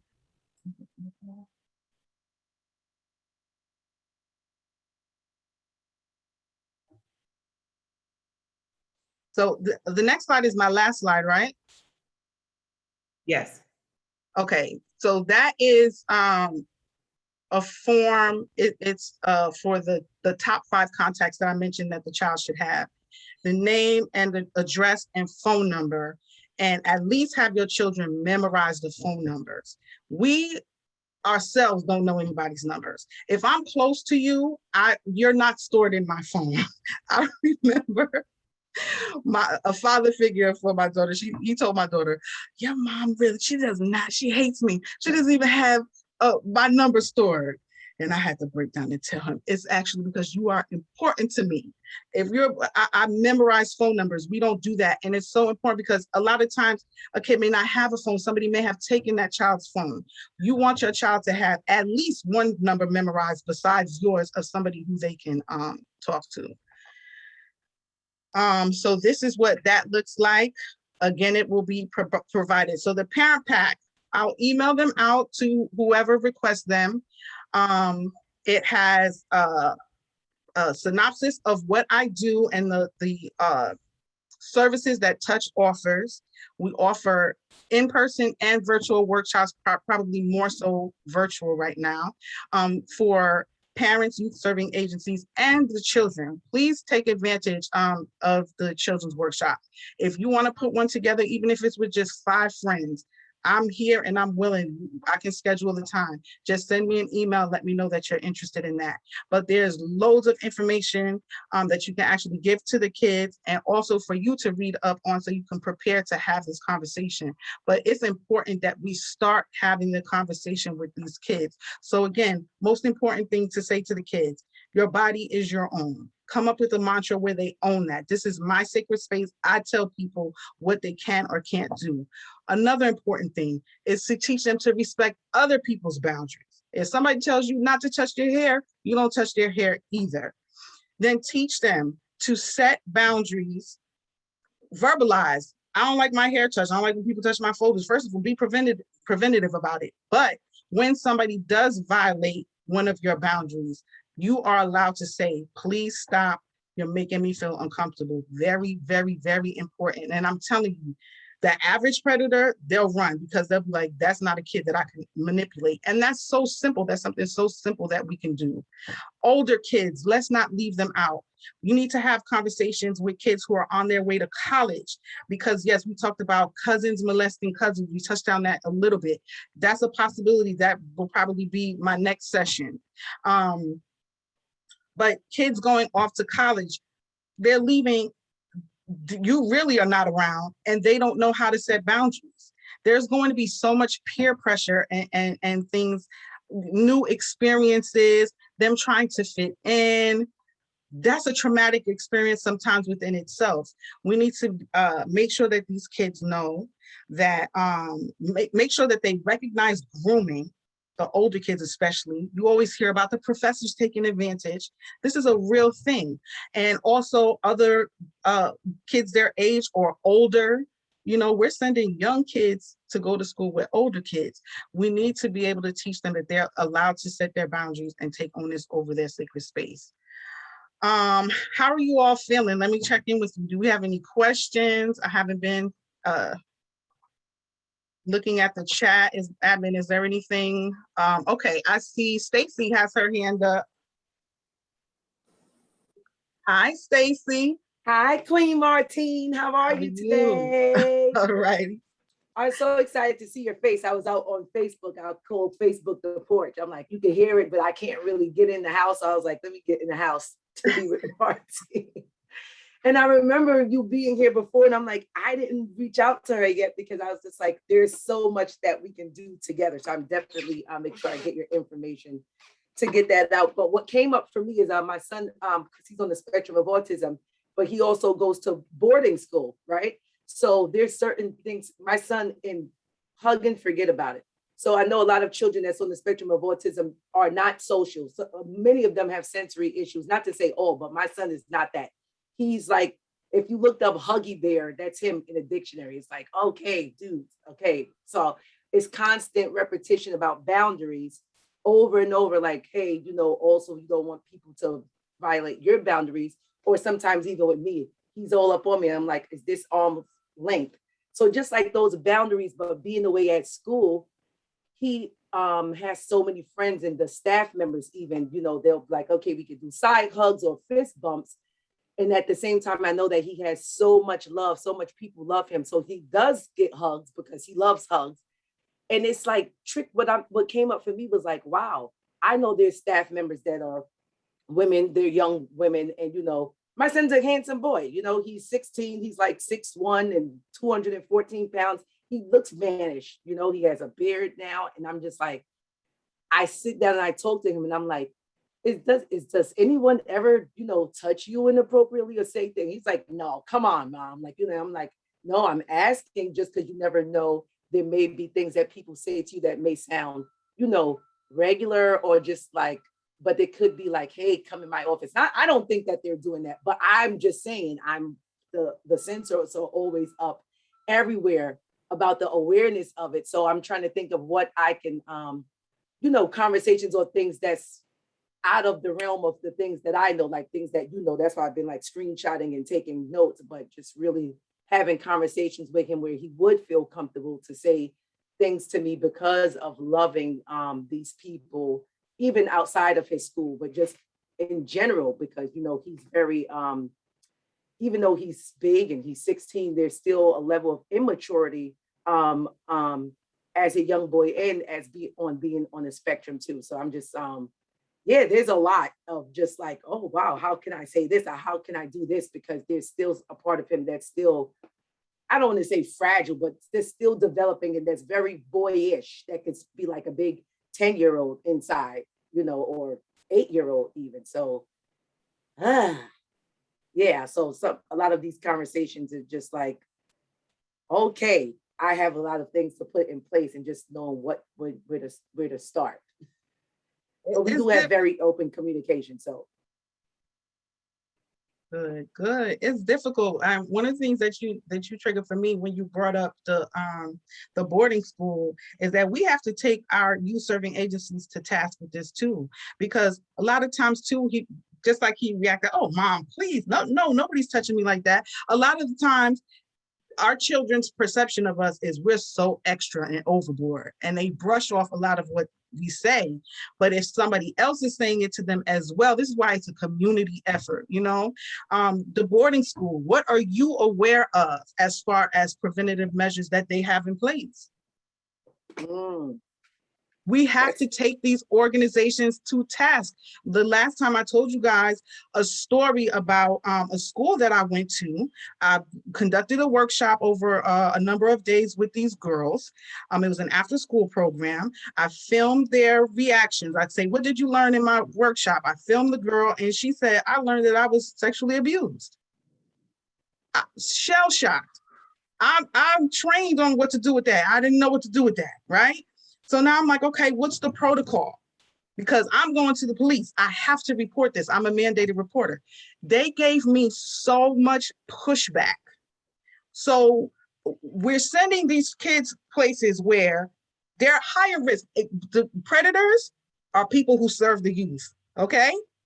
The molestation in schools is unreal. Just Google. Google schools, Google gymnastics, Google coaches molesting, okay? Identify who these people are. So you send these kids out the door into the care of these people. Do you have any clue what they're doing to prevent it, first and foremost, because there's probably no prevention in place, but what do they have in place for addressing it? That's something that we all need to know and take these organizations to task. Thank you so much for your share. Teresa. I have grandkids, and my thing is I'm always concerned because I don't feel that they're getting this talk, but because I'm not able to okay, hold on, because I'm not able to communicate with them, I can't say these questions, and I don't know if my family member would allow me to even speak with them about it, because I know different things have happened that I feel that was inappropriate, and I don't think that the parent dealt with it. But it's like, how do you deal with something like that when the parent does not deal with a situation that was inappropriate for a child? Like, especially if you're not the actual parent, but in your heart that it wasn't handled properly. Like, how do you do it so it doesn't happen again? What are we talking about? Because there's certain things that need to be reported. So what are we talking about exactly? No, it was just that I just felt like, well, with the thing that I know is like they was just inappropriately dealing with a person, doing something inappropriate with a person, and they were a young person, but the parent, just brushed it off like it wasn't no big thing. Doing something inappropriately, having a sexual act with the person, but the parent did not really deal with but it. if it's a sexual act, then that's reportable. No, I know that, but I don't know when it happened, but the parent, and it's a really, maybe I just got to call you and talk to you about it, because and that's fine, do so. Yeah. But I think I hear you. I think you're being resistant to what I'm saying. I had an incident where my daughter told me that somebody posted that they were sexually abused. And right. I reached out to those parents, and they talked to their daughter, and they became really resistant about it. I didn't know who, what, when. My right. daughter couldn't remember when. I had to pick up the phone and report it because I'm a mandated reporter. Right. That's a hard thing to do, because what's going to happen? The police are going to go and nothing's going to happen. But you know what? Even though there might not be anything that they could do about it, that's going to shake that parent up. So that's a personal choice that we have to make. How far are we, or we're going to put our money where our mouth is? How far can we go with this? Right. So that's a personal decision, but yes, you have my email address, my phone number. I'll be very happy to talk to you about it, but that is definitely reportable, and you don't have to have all the information. All you have to know is that it happened. That's what CPS is there for. A lot of the times they don't do their job. They can't do their job. They don't have enough information. A lot of things fall through the cracks, but you know that you did the right thing. But doing the right thing is hard. It's not glamorous. You're going to lose friends over it. But do we really care about these kids? That's why I always say nobody cares. Everybody hates when I say that. But you can't just say you care. You have to show that you care. And it's not easy, but that's why we need the community support. If more of us are standing up and fighting for this. Okay, we're going to take one more for Sweetness because we have to wrap up. Sweetness. Yes, How are Grand you? Rising, Grand Rising. Grand Rising, sis. Yeah, I'm like a couple of different people, you know, tight in the stomach and upset, especially about the children. So along with the conversations that have been going on, is that how do we respond when the children do come to us? And my family, my niece told my sister that her brother had you know, mistreated her, sexually approached her. And then the way my sister and her father dealt with it, the result was she started cutting herself. You know, she started being extremely promiscuous, jumping out the window, dating, you know, older men, and things to that nature. It was very, very extremely upsetting. Prior to that, you couldn't get in her room because she had so many trophies from, you know, sports. She was into sports. She was doing good in school. And it's how we respond to children. You know, I told my mother that my uncle did something to me, and it was like, what are you talking about? What do you mean what I'm talking about? You know, and then it wasn't dealt with. And then here comes my niece with her brother. And just the response that she got from her parents caused her to make this flip. I had to work on not being angry with my sister. You know, that really tore me up. And so what I do now is I try to gently just reach out to my niece, be a support to her as she navigates her life. She now has a little baby, and I just try to be there for her. However, I'm putting out in the community is that what do we do when people come to us? How do we respond? What does support look like when they come to tell us that another family member did something so horrendous? You know, so that's what I want to say is like we got to get ourselves ready. We take them shopping. You know, my other niece just went to college. Well, every time you took her shopping to get ready for college, did you have these conversations? Or these conversations being had? You know, it already happened in the family. So are we talking about it? Let me be complete because I'm getting ready to get unraveled.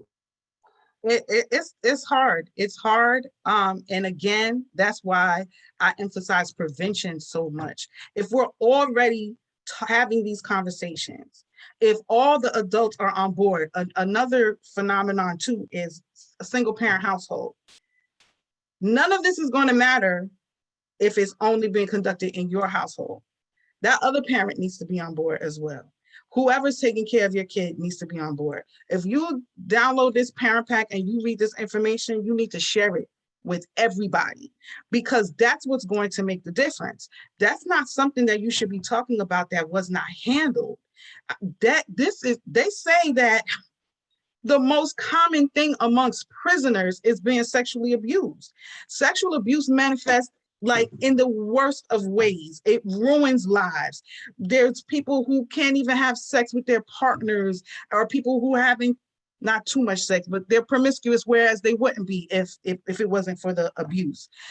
That is something that should have been reported. At the end of the presentation, I have some contacts. There's a tip line that's 24 hours.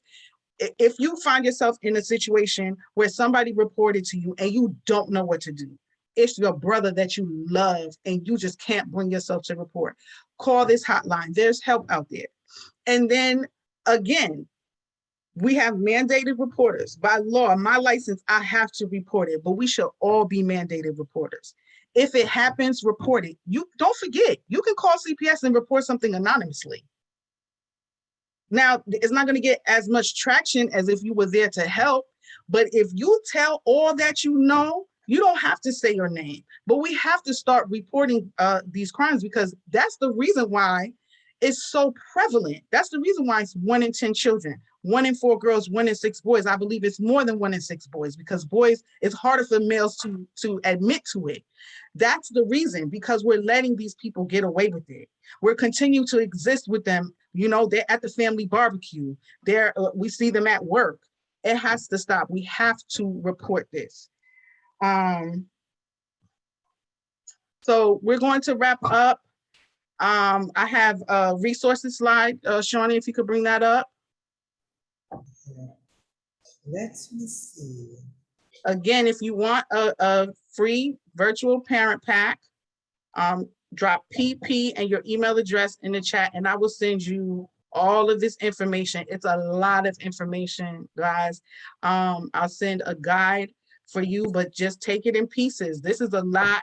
It's going to bring up stuff. So you really want to pace yourself with this. But I would say immediately, I'll have either a folder or something that says the first conversation. Immediately teach your kids that mantra and teach them that they're allowed to set boundaries. At least do that, and make sure that you're talking with your family members and other households where your child is being left, and your youth serving organizations. Take them to task and let them know that you want child sexual abuse preventative measures. A lot of them will say, oh, no, we have a protocol for that.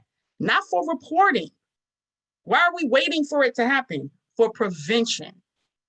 Okay, so I see you put this, because there's also a slide on this, but for assistance and advice, there's the Rape, Abuse, and Incest National Network, RAIN, better known as RAIN, 800-656-HOPE. They've been in this game forever. They have a lot of statistics. They have a hotline you can call and you can talk to them and you can get advice. 800 for a child, that is the National Child Abuse Hotline. That is where, if you are ready to report abuse, you can either call your local child protective services or this hotline, 800 for a child, and report. Helpful sites with tip sheets and just loads of information, stopitnow.org. and D2L, which stands for darknesstolight.org.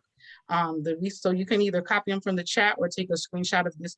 This is all the information as well too.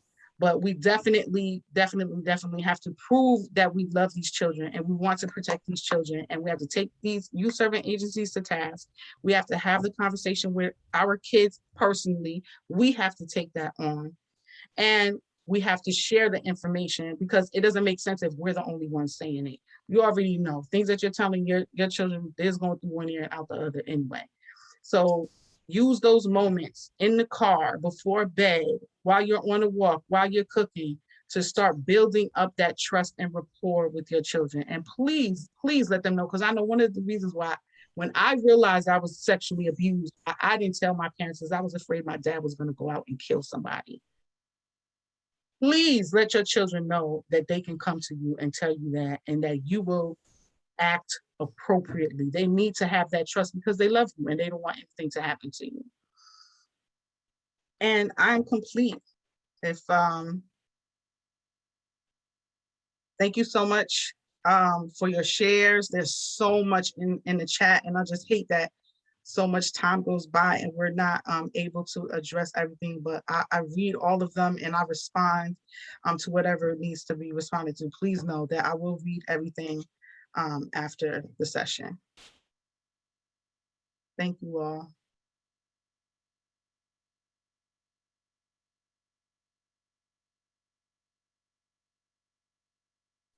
Shawnee, got to unmute. Sorry. Before we share the pieces about what's next for Wake Up and all that juiciness, we want to share that there's a special offer that Martine has provided to the community, the Facebookers, as well as folks in Zoom. And Martine, thank you for this awesome presentation and just your level of candor and your level of expertise. So the Facebook participants, the first person to make a comment this morning was our beloved Denise West. I'm not sure if she's still on Facebook. Charmaine still participating because folks, are working and doing other things, but she will receive a free parent pack, including an age-appropriate book on body safety from Sister Martine. And then she's asking if you are a winner today. So Denise, please email your address, your mailing address, to redeem the parent packet. So Charmaine, let us know if Denise is still on and if she is a yes to this, and also encourage her to use the contact information, which we will post again. And then the winner in this space is our beloved Dion. Dion, I pray she's still here because she had some comments in the chat about her own experience. So if you are still in the space, unmute yourself and let us know if you want to receive your parent pack with the book. I do. Yes, I'm here. Can you hear me? I'm still here too. Yes. All right. Hey, Right. I Thank you, love thank you, it. thank you. Yeah, and you on a roll. I think you won the other day too, if I'm not mistaken, sis. So I that's sure cool. did with my friend Kamal. So thank you, sister. Yes. Yeah, I'm in the hospital with my mom, and she just went into surgery, so I could finally talk. I couldn't say anything while she was in the room. Oh, understood. So we pray for quick recovery, that her body and spirit aligns and supports the doctors in doing whatever they need to do to take care of her, because they can't do it without her. So thank you for sharing that and where you're at, and then sending you light and love as you support her, because you need that too. Yes, so we have the two winners. Charmaine, anything from Denise, or is she off the Facebook page? Go ahead, Denise. I accept. Wonderful. Don't forget to email me, Denise and Dion. And if Jamelia is in this space, she won last time, and I didn't get an email. I need an email with your address, because it's going to be a physical parent pack with an age appropriate book. I need to know what age group you're targeting to. So email me your address and the age group, and I will send. There's wonderful books, wonderful, crazy books that are out there. I mean, they show bodies, they show two people in the bed. They help you have the hard conversations. So yes, that is my gift to you. Thank you. Thank you, Martine, for that. And for the winners, and for anyone in the space, like Stacy mentioned, bringing you Martine to her to the school, I think where her son is. And Martine, share with everyone where you live too, because I was telling her to reach out to you, to use this contact information to talk about the possibility of you presenting, and anybody else, like, consider that too, and make sure that you share with them that Martine is speaking about prevention. She always checks me and others. It's like, it's prevention. And what naturally, organically happens is people start talking about their experiences of abuse, but it's not a therapeutic space to address that. It's a space to prevent that from happening. So schools and youth organizations, athletic organizations, stuff like all of us can benefit. Churches can benefit from her talking about a way to keep this from happening, so folks don't have to be damaged and traumatized and impacted over the course of their lives and their futures. So here's the contact information for Martine. Martine, can you tell them where you're located again? I'm located in Houston, Texas, but I was born and raised in New York. I'm willing to fly, but you know, with this virtual thing is making things so. I wish I had thought about Zoom over the years, because I could have just gotten so much done. But the online workshops are just as effective. Yes. But if anybody wants to host an in-person workshop, you know, these are crazy times, maybe later, but I'm willing to do that too. But absolutely, let's start doing some things virtually. That's convenient, and we can get more out of that. I can serve more people that way. So please contact me. And then somebody asked about the books in the chat. In my About Us pamphlet, I have a list of books and partners, but you guys can just Google. There's so many, you know, they're constantly writing these things. Again, a lot of people have the information, they're just not actually coming out to you guys. That's what I do. But you can do a simple Google search about whatever topic you want, but in the parent pack there is also a list. So again, PP and your email address, and I'll send you a parent pack. Awesome. All right, and we did capture those names, and maybe there are more folks who are hearing it again, or maybe you didn't hear it the first time, that can benefit from the parent pack. So love offerings. This beloved sister has really blessed us this morning. She took a very challenging topic and was able to provide it to us in ways that we were able to receive and digest.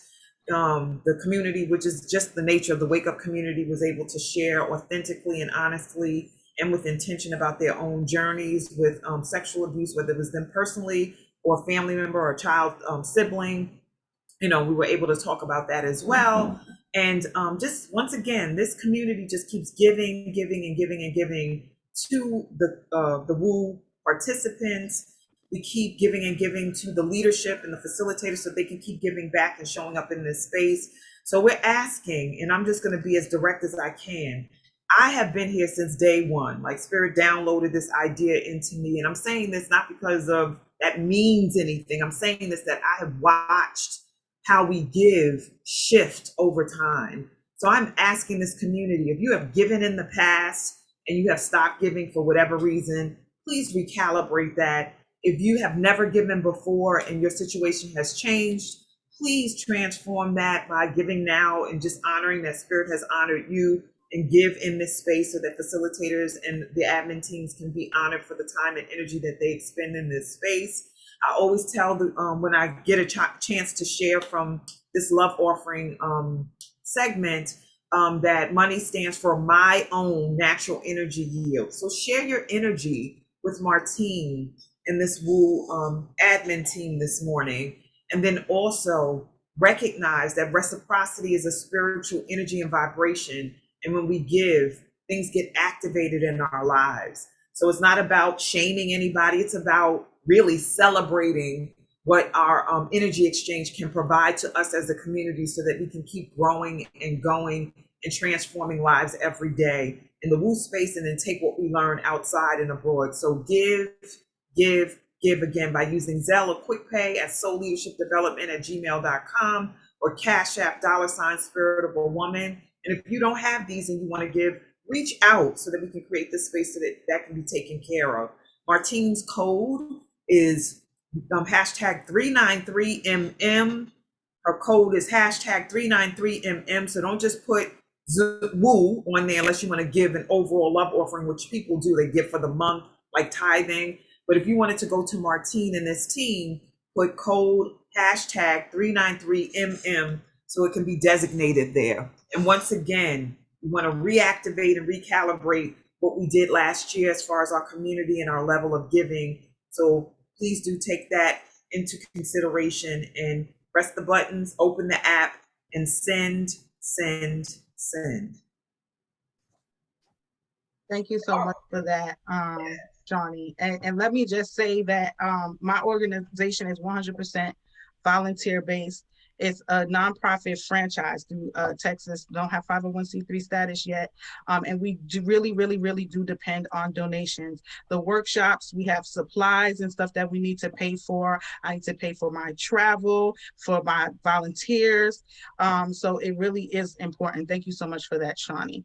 So coming up next, join us on Wednesday, tomorrow, August 18th, for Makeup with Mariah Part 2, facilitated by Mariah Robinson. Makeup with Mariah Part 2. And then on Thursday, join us August 19th for Why We Weaponize Our Thoughts and How to Heal Them, facilitated by the wonderful Mika Joseph. Why We Weaponize Our Thoughts and How to Heal for Them. Beautiful. Thank you, sis. Thank you. Thank you. And one of our WOO facilitators and community members, Xavier, was saying to us a couple of weeks ago, it's so important to say who you are going to be interfacing with. So for folks in the space that have not really been in the space before, like Mariah just took us through a whole process of purchasing makeup so that we can take care of our skin and apply and beat our faces in ways that actually are edifying for the face, not just the beautification, but the care of the skin and like using products that work. And tomorrow she's going to join, she's a school teacher. She works with elementary school children. She's a masterful teacher and facilitator of how to apply the makeup. And we just invited her back to talk about her as a teacher and how, you know, parents can engage with teachers as partners and extended family members rather than somebody who is an enemy sometimes, or somebody who you know, is judging their child. Like, you can really create an awesome covering for your children. And Mika is a master teacher, coach, spiritualist. I consider her to be, brings all of her experience and mastery as a coach into the space and is no nonsense with her delivery. So it's important for us to know the value that we get from Woo. And I wanted to say that again in the love offering, like folks who get paid thousands of dollars to do this work are coming into Woo, offering this complimentary, regularly coming, and you don't have to pay a dime. All you have to do is jump into the space and just show up, roll out of bed, and just receive. I have a question, Shawnee, if I may, on that topic, because a lot of times I wonder, sometimes I do a lump sum because that's easier. But like you said, the codes are important because they go specifically, and I'm sure that people split. I've seen people donate theirs to Woo, but I'm sure that maybe they, is one hand wash the other. What is your suggestion? Like if you have $20 a month, is $2 appropriate for each one that you sit in on? Can you? I know I would like some direction on that. Hopefully, I'm asking a question for somebody who may be out there. It's about energy exchange. So some folks don't have it like that. I've had folks donate $1, $2, $3. We are receiving donations right now, like love offerings, because that's what we call them. So 6 people in the space have given already. Some people give a tithe at the top of the month. They're like, this is my Woo tithe, and they send $100, $60, $40, and this is how they do it. And it's up to us how we apply it. So it's really up to you and what your energy yield is, how you give for Woo, and it's all about intention. So keep that in mind. And we want to, really push folks, not push, but encourage everyone to give a monthly offering, a tithe to Woo, so that we can cover the expenses of automation, because we do send out text messages automated, but we also run out of them because we have a set number of credits in the account. We cover the Zoom fees, to run Zoom, because we have to have the account open. We cover the incidentals in reference to the creation of the swag, because you have to keep those accounts up and running. And, and then there's different things that we get as a result of just needing to keep the administrative aspect and the marketing and promotion of Woo going and flowing, like the account we use for the e-blast and things of that nature. So there are lots of moving parts. But thank you for that, and I'm going to do a session on giving. I've done it before, but I'm going to focus on money and money exchange and just see where that takes us, because some of us have a lack consciousness and or don't trust. It's like, I don't know where this money is going, even though we receive awesome stuff every day. So, no judgment around that. It's just an opportunity for us to explore what our relationship is with money and energy and flow. So thank you for that question, Martine. We appreciate it and you.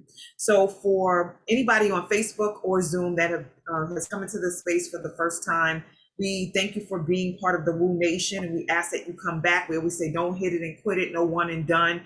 Keep coming back. And family, invite.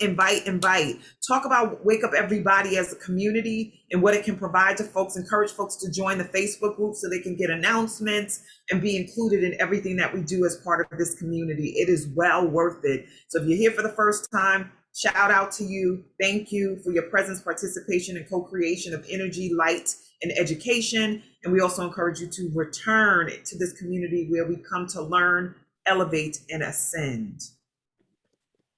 All right, moving right along.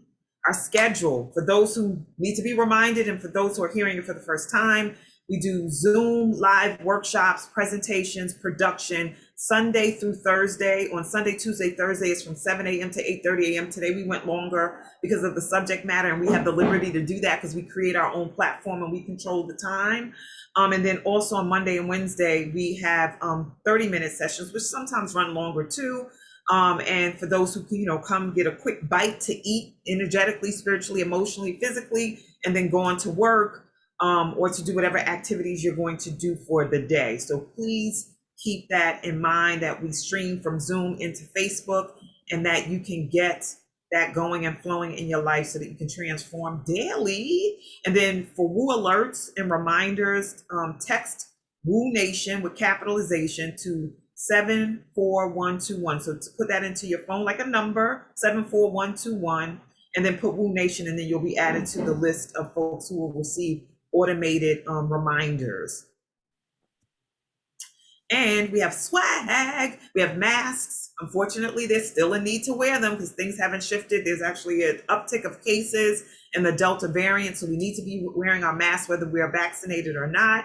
We have water bottles so we can hydrate ourselves because that's part of our self-care to keep us healthy and aligned. We have sweatshirts because, the weather will change back and it'll be the fall and we'll need to be covered in that way. We have t-shirts and we also have mugs, Wake Up Everybody mugs. You can drink your tea. I'm not a coffee drinker, but you can also drink water from them or whatever you wish.